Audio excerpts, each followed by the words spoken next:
Hello guys, welcome to my channel. How are you. तो guys आज का जो हमारा टॉपिक है वो है भाषा कौशल।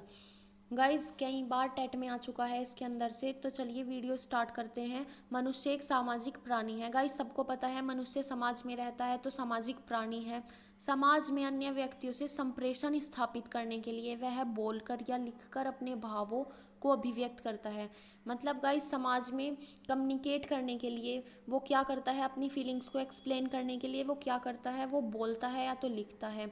मतलब अगर हमारे सामने कोई बंदा है तो हम बोलकर अपनी फीलिंग्स को एक्सप्लेन करेंगे, और अगर बंदा सामने नहीं है तो हम लिख देंगे, टेक्स्ट मैसेज कर देंगे, तब हम अपनी फीलिंग्स को एक्सप्लेन करेंगे। तथा सुनकर या पढ़कर दूसरे के विचारों को ग्रहण करता है।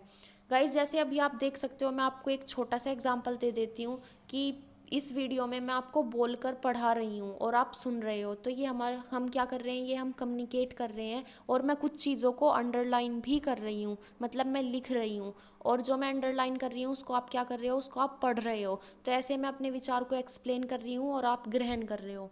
उसके बाद आता है, इस प्रकार भाषा के दो अभिव्यक्तात्मक कौशल होते हैं, बोलना और लिखना। जैसे गाइस अभी हमने ऊपर पढ़ा कि बोलकर या लिखकर हम अपने भावों को अभिव्यक्त कर पाते हैं। उसके बाद गाइस आता है, ग्रहणात्मक कौशल के भी दो पार्ट हैं, सुनना तथा पढ़ना। इसी के माध्यम से हम दूसरे के विचारों को या बातों को ग्रहण कर सकते हैं। जैसे अगर हम बोल रहे हैं तो सामने वाला बंदा सुनकर ग्रहण करेगा, अगर हम लिख रहे हैं तो वो पढ़कर ग्रहण करेगा। उसके बाद आता है, भाषा से संबंधित इन चारों क्रियाओं के प्रयोग करने की क्षमता को भाषा कौशल कहा जाता है। गाइस ये सिर्फ एक लाइन है, ये आपको याद रखनी है, क्योंकि कई बार पूछ लिया जाता है कि भाषा कौशल किसे कहा जाता है। आपको चार ऑप्शंस दे दिए जाएंगे, तो आपका पता होना चाहिए कि इन चारों क्रियाओं के प्रयोग करने की अक्षमता को भाषा कौशल कहा जाता है। ये जो चार क्रियाएं हैं, लिखना, पढ़ना, बोलना और सुनना, इन्हीं के प्रयोग करने की अक्षमता को भाषा कौशल कहा जाता है।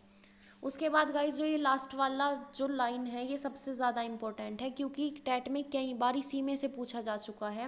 भाषा शिक्षण के लिए आवश्यक चारों कौशल परस्पर एक दूसरे से अंतर संबंधित होते हैं। मतलब जो हमारे वो चार कौशल है वो एक दूसरे से संबंधित होते हैं। प्रत्येक कौशल का विकास किसी न किसी रूप में एक दूसरे पर निर्भर करता है, क्योंकि अगर गाइज हमने लिख दिया और तुमने पढ़ा ही नहीं तो हमारा कम्युनिकेट नहीं हो पाएगा। और अगर हम बोल रहे हैं और सामने वाला बंदा नहीं सुन रहा है तो कम्युनिकेट कैसे हो जाएगा। तो इसीलिए ये चारों के चारों एक दूसरे से संबंधित होते हैं या फिर एक दूसरे पर निर्भर होते हैं। तो आपको पता होना चाहिए कि भाषा कौशल की कितनी क्रियाएं होती है, चार होती हैं।